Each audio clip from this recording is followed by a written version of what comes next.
معیار کیا ہے؟ معیار حضرت حسان بتا گئے، فرمایا یکفی بنا علی من غیرنا حب النبی محمد ایانا۔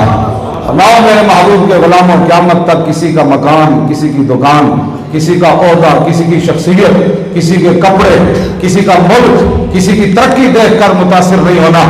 مومن کے لیے کائنات میں یہی فضیلت کافی ہے، یکفی بنا علی من غیرنا حب النبی محمد ایانا۔ اور ساری کائنات پر ہمارے لیے یہی فضیلت کافی ہے کہ ہمارے دلوں میں حضور کی محبت موجود ہے۔ اور غزوہ حنین کے موقع پر 40,000 کے قریب بکریاں اور 20,000 کے قریب اونٹ، 40,000 کے قریب سونا اور چاندی حضور نے تقسیم فرما دیا۔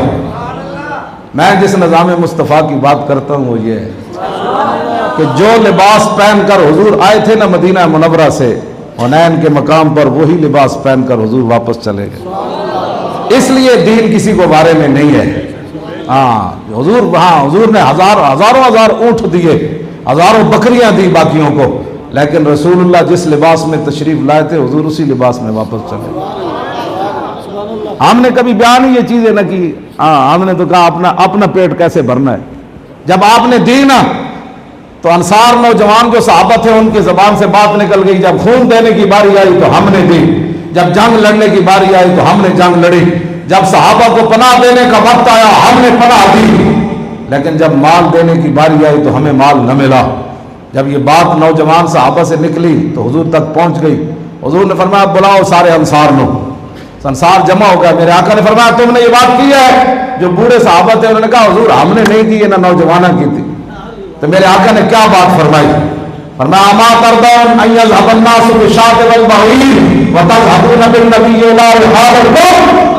فرمایا میرے غلاموں کیا تم اس بات پر راضی نہیں کہ جن کو میں نے مار دیا جب یہ گھر پہنچے تو ان کے گھر والے پوچھے کیا لائے ہو؟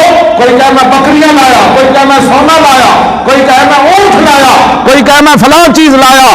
تو میرے غلاموں کیا تم اس بات پر راضی نہیں؟ وَتَذْهَبُونَ بِالنَّبِيِّ إِلَىٰ رِحَالِكُمْ، جب تم واپس جاؤ تمہارے گھر والے پوچھیں کیا لائے ہو تو تم کہو ہم محمد عربی لائے ہیں اور کیا لائے ہیں۔